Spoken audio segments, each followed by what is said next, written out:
Halo para sahabat, apa kabar? Mudah-mudahan saya selalu panjang umur dan banyak rezekinya. Nah para sahabat, di video kali ini saya akan membuat kompos. Hanya menggunakan dua bahan saja, cukup simpel dan tidak ribet. Yaitu pertama baglok jamur dan yang kedua adalah gedebok pisang. Kenapa saya selalu menggunakan gedebok pisang? Karena pada gedebok pisang yang busuk ataupun bekas yang berbuah dan lalu kita tebang, unsur NPK-nya lengkap. Ada kaliumnya, ada fosfornya, ada kalsiumnya, ada magnesiumnya, lengkap para sahabat di dalam gedebok pisang ini. Karena sebelum itu saya baca-baca dari artikel dan kemudian saya aplikasikan. Alhamdulillah bagus-bagus untuk tanamannya. Nah sekarang kita buat para sahabat. Siapkan gedebok pisang yang busuk ataupun yang masih segar, tidak apa-apa. Karena ini pisang yang ini habis berbuah para sahabat nih, tidak apa-apa. Mau yang busuk pun atau yang segar tidak jadi masalah. Nah para sahabat, di gedebok pisang nih saya baru potong. Ternyata sudah ada binatang-binatang seperti ini para sahabat nih. Sudah mulai ada pembusukan. Tuh. Ini baru selesai berbuah para sahabat pisang ini. Nah sekarang kita cacah dulu. Kalau ukuran menyesuaikan saja, lebih kecil lebih bagus para sahabat. Nah, jangan terlalu besar-besar. Kalau besar-besar penguraiannya ya membutuhkan lagi waktu yang agak panjang.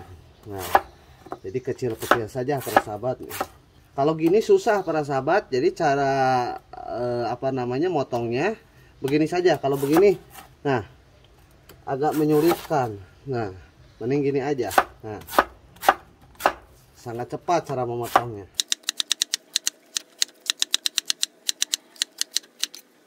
Nah para sahabat, ini sayang, ini yang busuk.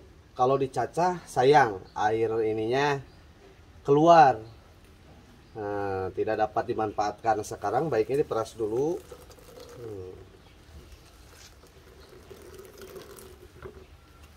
Diperas dulu. Nah sayang airnya nih.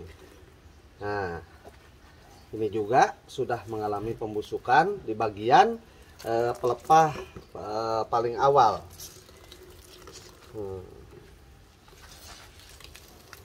Agar tidak becek para sahabat nih, diperas dulu. Bakterinya sudah banyak. Nah kalau yang busuk penanganannya seperti ini saja para sahabat. Tuh.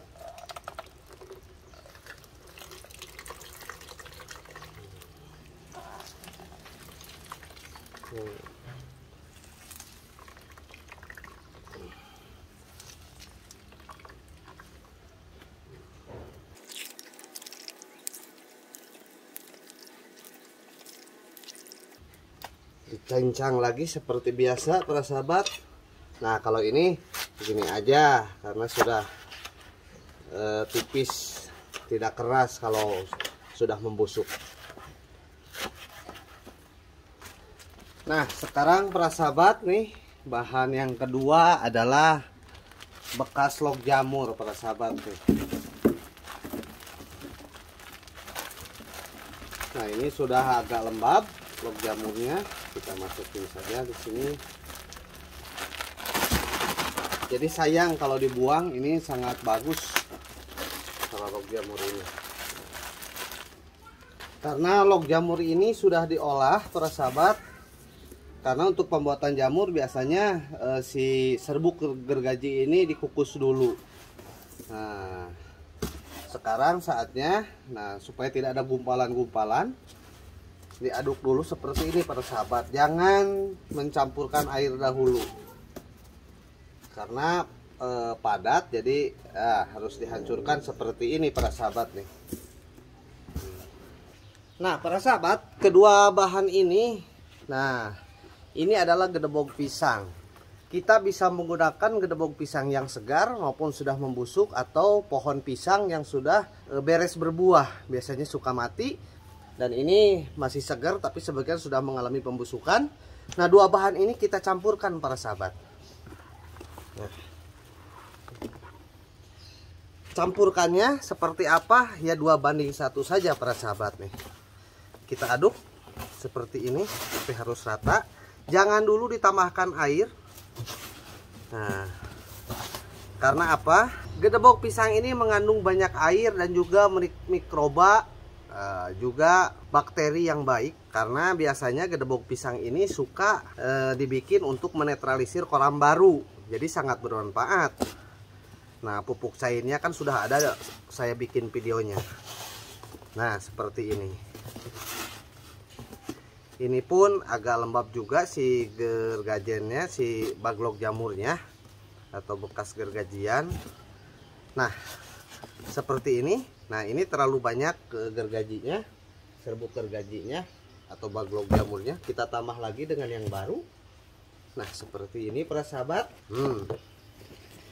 Tidak perlu rumit para sahabat untuk membuat kompos ini. Di alam pun tidak rumit.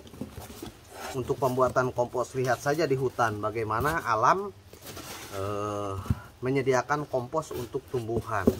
Nah, kita ikuti saja seperti alam, bagaimana alam itu mengolah atau menjadikan hutan-hutan subur dengan bantuan hewan-hewan yang kecil, mulai dari cacing ataupun mikroba dan bakteri yang bagus. Nah, seperti ini. Kita aduk. Nah, ini kalau baglok jamur ini bau kayunya masih ada, bau bekas gergajinya. Nah, ini masih agak kering para sahabat tuh.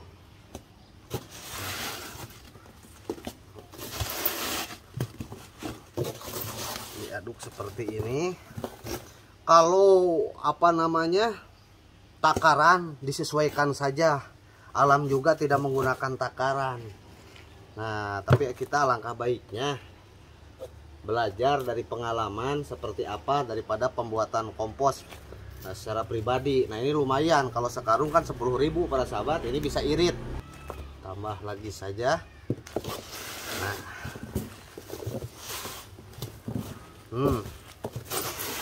sampai gedeboknya tertutup.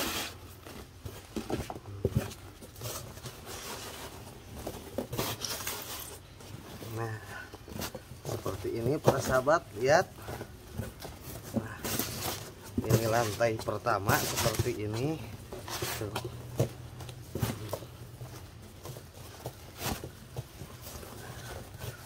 Karena ini tidak ada pembuangan para sahabat untuk styrofoam ini. Saya gunakan untuk proses pembuatan kompos dalam styrofoam. Kenapa saya gunakan dalam styrofoam ataupun bak? Untuk memudahkan kita mengaduk-aduk. Kalau karung ya agak sedikit menguras tenaga lah, tapi tidak terlalu menguras tenaga para sahabat nih. Seperti ini saja. Lognya tambah lagi. Seperti ini. Diaduk lagi para sahabat. Tuh, lumayan. Nah, ini belum penuh, kita penuhin saja para sahabat nih. Ini yang agak segar untuk gedebok pisangnya para sahabat nih. Antara gedebok pisang busuk dan gedebok pisang ya agak segar ini, perbedaannya hanya di durasi waktunya saja para sahabat. Tapi untuk gedebok pisang seperti ini dan bercampur dengan agak yang busuk ini, ya ini sudah mengandung bakteri. Sangat bagus, sangat baik. Nah, nggak usah riweh, nggak usah repot para sahabat. Seperti ini saja. Ini dari log jamur ataupun bekas gergaji juga bisa. Langsung para sahabat. Tapi ini karena bahannya ada bekas log jamur, maka saya gunakan. Mau diperbanyak gedebok pisangnya silahkan, cuma agak becek saja. Mau diperbanyak kalau banyak bagloknya atau sisa jamur ini, sisa media jamur ini, silahkan. Diatur-atur saja. Yang penting jadi kompos kalau saya. Misalnya kalau ada sampah dapur ditambahkan boleh. Nah, kemudian setelah diaduk seperti ini, nah ini kelembabannya kurang para sahabat. Sekali lagi kuncinya adalah mikroorganisme, bakteri dan lain sebagainya, juga cacing. Dia akan bereaksi atau akan bertahan dan betah di tempat yang lembab. Jadi ini harus dibuat lembab. Dengan cara apa saya membuat lembab? Saya tidak menggunakan starter seperti dapat dibeli di toko-toko pertanian. Saya tidak menggunakan itu para sahabat nih. Nah, sudah seperti ini saja. Saya tidak menggunakan starter, akan tetapi ini hasil perasan daripada gedebuk pisang yang busuk tadi kita manfaatkan. Kita campur air para sahabat nih. Setelah tersedia ini sudah dicampur air, kita ciprat-ciprat saja para sahabat. Nah, seperti ini tuh. Baglok jamur langsung menyerap air dan menyimpan air.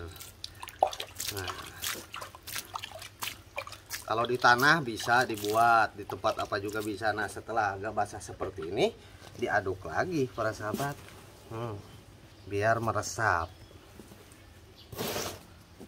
Kalau ke bawah pasti ngalir.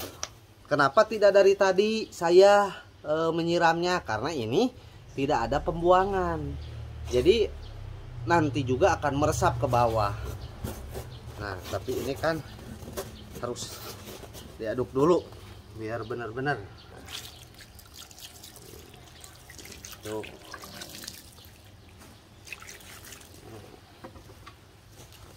Tuh, di bawahnya udah basah para sahabat, sudah menyerap seperti ini. Tuh, nggak apa-apa, bisa juga mau dicampur, sudah disediakan perasan pisangnya, mau dicampur sedikit demi sedikit boleh. Saya khawatir terlalu becek saja para sahabat. Tuh, tapi ini tuh sudah meresap ke bawah seperti ini. Biarlah mikroorganisme, bakteri, juga cacing-cacing yang bekerja seperti ini, tidak perlu rumit. Sebetulnya untuk membuat lembab media ini tidak perlu, menurut pribadi saya para sahabat, kalau tidak ada air perasan pisang tidak apa-apa. Mau menggunakan air selokan nggak apa-apa, mau menggunakan air cucian beras nggak apa-apa, asal jangan air sabun saja. Yang penting intinya ini yang difermentasi harus betul-betul lembab, karena mikroorganisme pasti bekerja. Nah, setelah seperti ini, setelah lembab seperti ini para sahabat nih ya, khawatirnya ada kucing atau apa, ini bisa ditutup menggunakan karung plastik atau apa bisa. Kalau saya kebetulan nih masih ada tutupnya, ini bekas ikan para sahabat nih. Nah, walaupun sudah pecah-pecah begini, ya alangkah baiknya dimanfaatkan. Yang penting tertutup seperti ini para sahabat. Alangkah baiknya para sahabat disimpan di tempat yang teduh dan tidak terkena cahaya matahari atau paparan cahaya matahari, agar si air di dalam ini tidak menguap. Nah, kita tunggu berapa lama ya di video kedua para sahabat. Mungkin sekian, jika ada kritik maupun saran bisa diisi di kolom komentar. Jangan lupa like dan subscribe. Assalamualaikum warahmatullahi wabarakatuh.